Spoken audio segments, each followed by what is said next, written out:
Hai kawan, ada yang nggak tahu ini kenapa ini bibitnya begini nih? Tuh, kenapa sakit kah? Nih, mau mati sudah dia. Ada lagi. Mana tadi itu?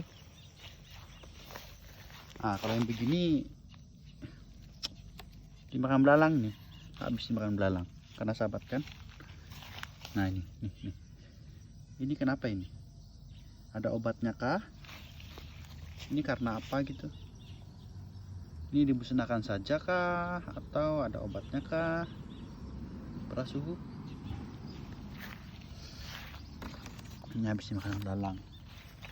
Kalau belalang kira-kira ada apa ya obat yang ampuh ya? Yang bisa disemprotkan. Tuh.